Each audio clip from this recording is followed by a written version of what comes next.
have a wooden floor like this one, a solid wood floor, or do you have a laminate floor, or even a composite floor, and are you experiencing problems with the floor?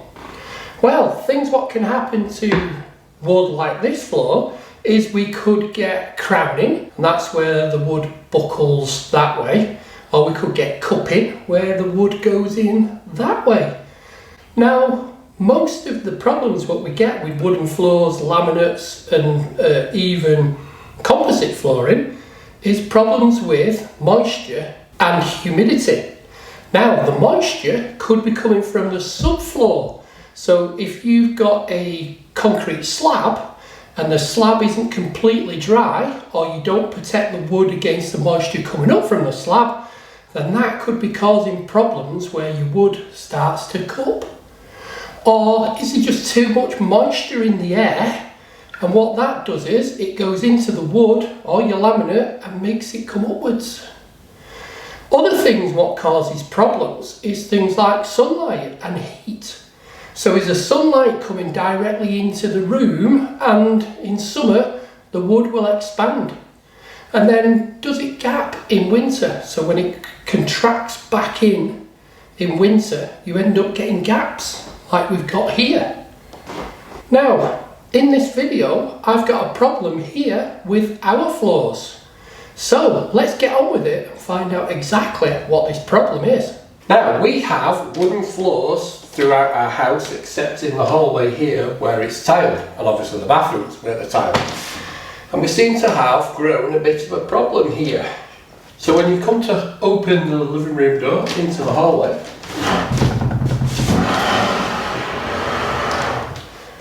it's getting stuck. And also if you walk on it, it's like you're walking on a trampoline, weaving all over the place. So, I think what's happened is, when they've laid this floor originally, they haven't allowed a gap right way around the outside, or enough of a gap for the wood. When it expands, it's got somewhere to go. So it all seems to be bunching up here, which is not good. So, what I'm going to do is, I'm going to take the skirting boards off here and here, and then remove the wood on the floor and cut it back down. Well, that's the plan anyway, and that's what I'm pretty sure is happening, because in winter it kind of goes down again when the wood shrinks back. So let's get on with it, and first of all remove this door, then we can remove the skirting and this threshold plate, because this threshold plate also is a good indicator that the wood is pushing this way, because it's bent. Anyway, get the door off.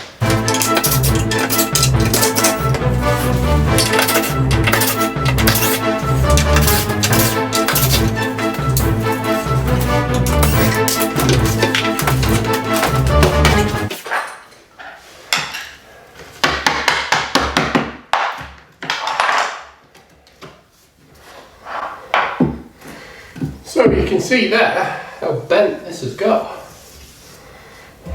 because of that piece of wood on the back. This gap here I think is getting too close. Anyway, let's get this off.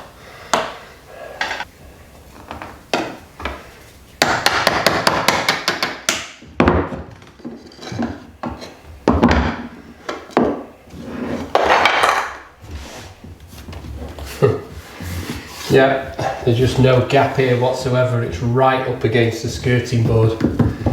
So I think I was pretty right with this.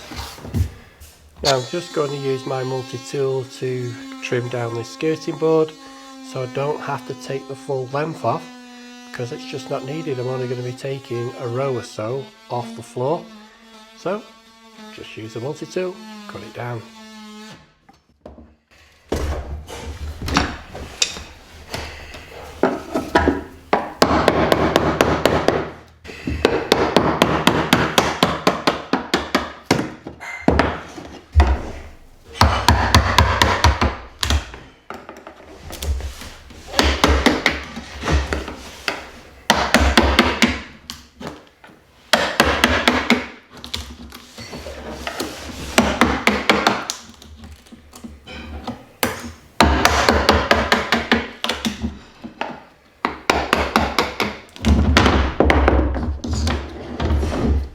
again, just no gap here whatsoever.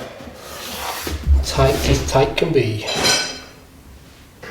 Now I've got to get these two pieces out now, so hopefully there's some movement, but it don't look like there is, so I might have to break these and then I've got some spare in the loft, but I'm going to be try and get it out without breaking them.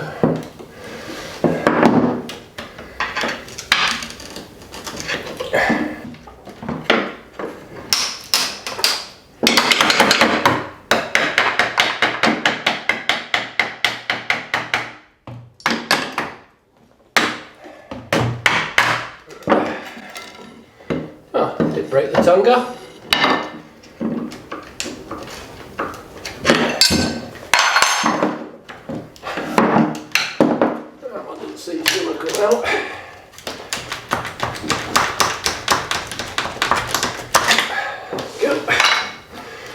That's those two saved. Now, hopefully I can get this one out without breaking it.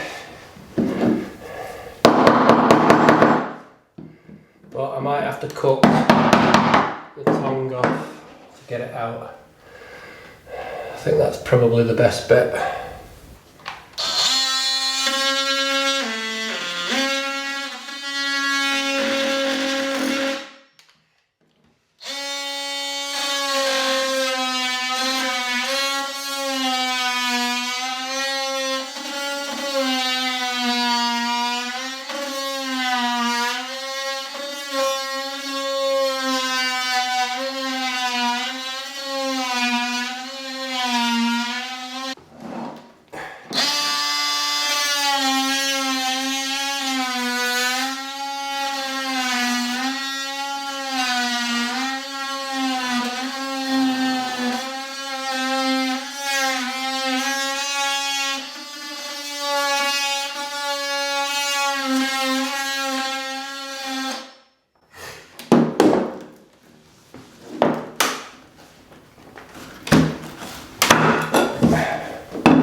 So that's that one out. Now this wood is pretty damn tight, so what I'm thinking of doing now is if I cut the door arcs there, because I don't really want to take them all off because then it damages the decorating, and I can just fill this and paint it later like I will do with these pieces. So if I cut that out, then hopefully I'll have enough room then to prise this up, because this door arc's stopping it where it's gone under. So I'm going to do that on this side and that side.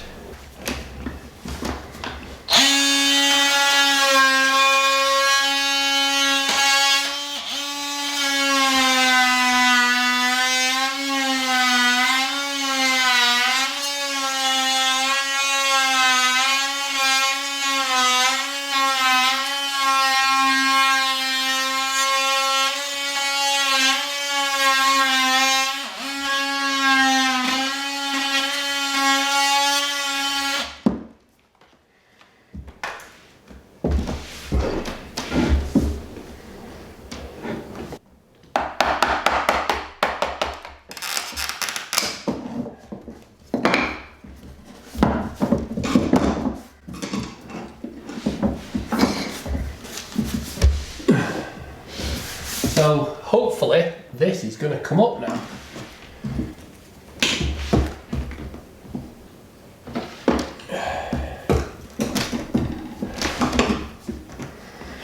It's just too tight there. I'm going to see if I can knock it this way and then lift it up.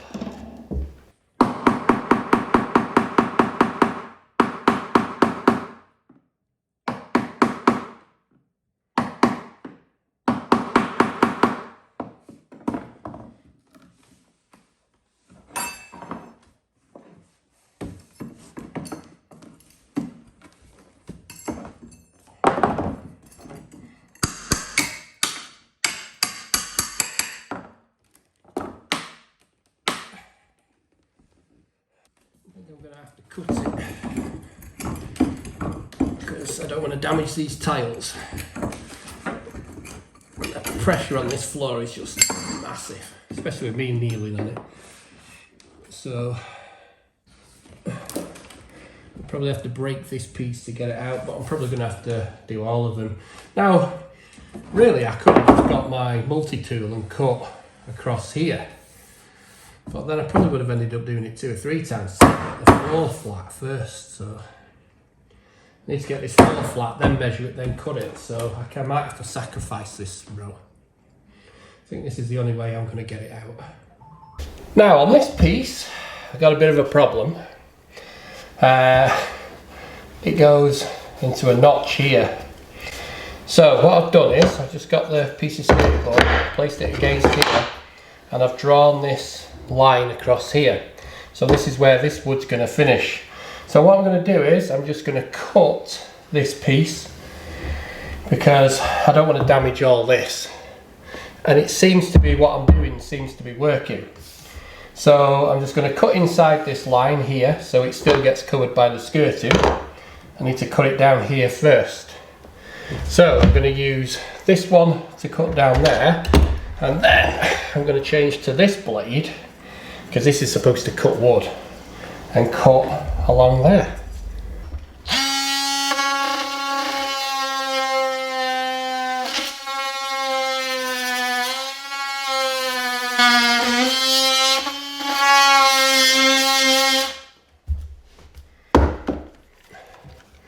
And these DeWalt multi-tools are brilliant because you can just press that in and then waggle that off, and then this just slides in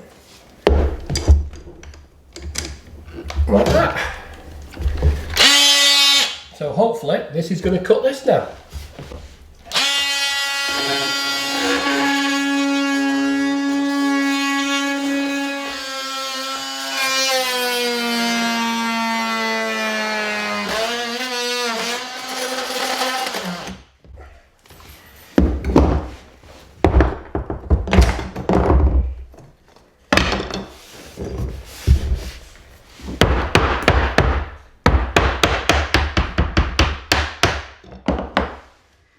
So that took a while, but that worked a treat. So got to get that last piece out at the end then, and then get the new stuff back in once I've cleaned up. So you can see the difference here with the gap, and then there's no gap. So this final piece was that stuck. I just had to resort to brute force and ignorance, and also I didn't turn my microphone on, so that's why there's no sound. So now this last piece is out, time to do a bit of cleaning up.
Right, now I've got these two pieces in, I can do my final measurement for this last piece.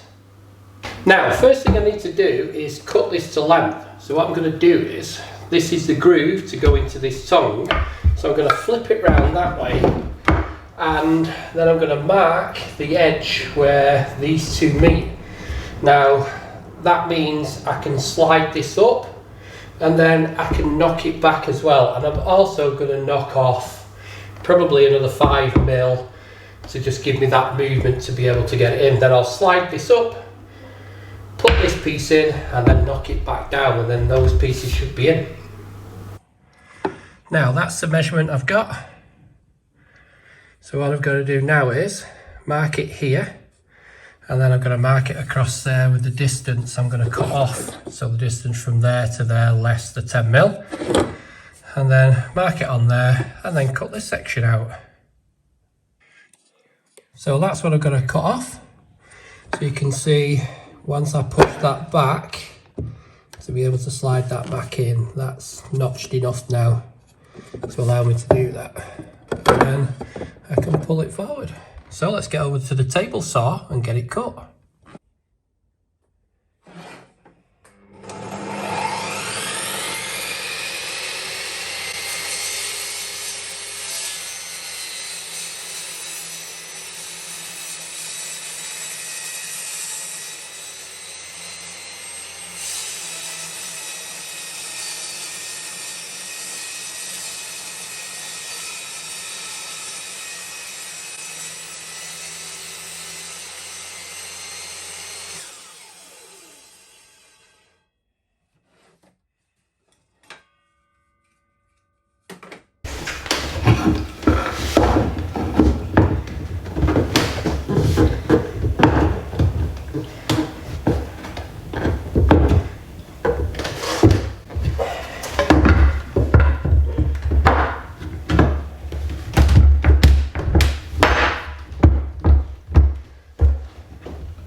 So by knocking it all into place, it fits.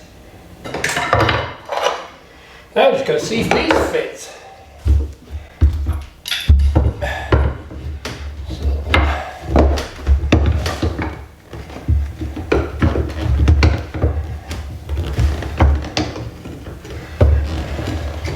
So there's no movement for me. So what I'm going to do is, this extra long one, cut down. So put that into position there. And then what I'll do is, I'll flip that round, because that's the end I want to keep. So I can cut that much off it, and again I can slide that in there and then that into there. Now what I've done is I've taken the back off the threshold, because I think that was one of the other contributors to this all bunching up. And what I'm going to do is I'm going to put 3 or 4 big blobs of silicone in the gap, so when the floor does expand, the silicone will be crushed, but it's got places to go. And then the threshold, I'm going to put silicone on the tiles only, not on the, I'm not going to silicone it to the wood. So this will be fixed into place being siliconed on the tiles, but then the wood is able to slide underneath. So again, that should stop it riding back up again. But also I don't want it spreading. So I've just got some clear silicone. I'm just going to put some blobs in here, but not make it go higher than the tiles, hopefully.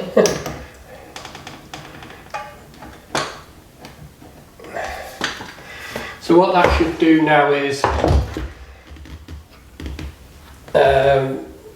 give it something to stick to.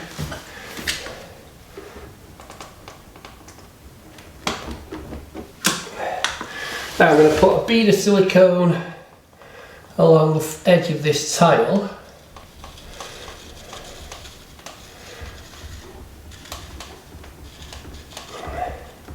To stick down the threshold.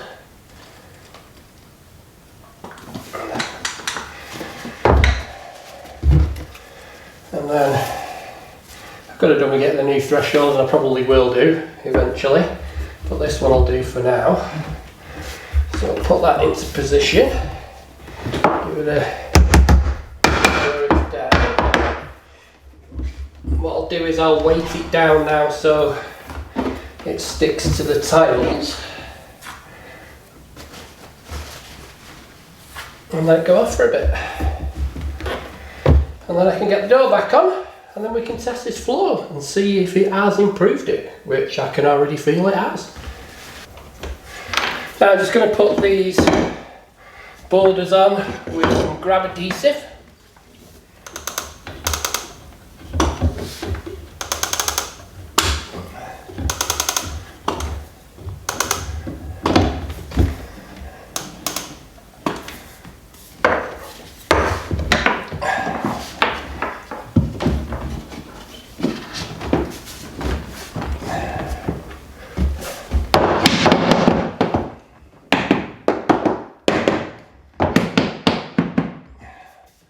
This one does have contact left in it.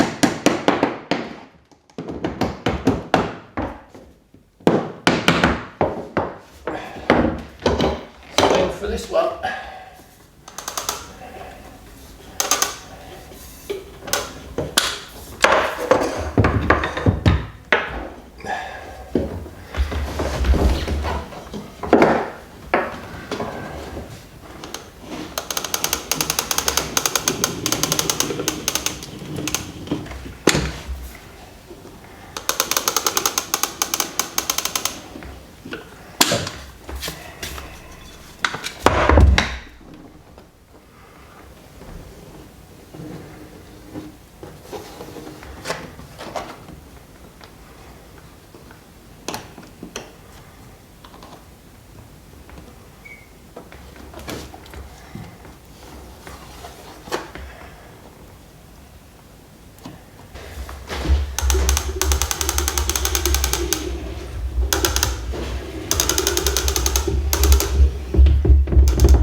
Now the last thing to do is get this big heavy door back on, and hopefully it doesn't catch on the floor now.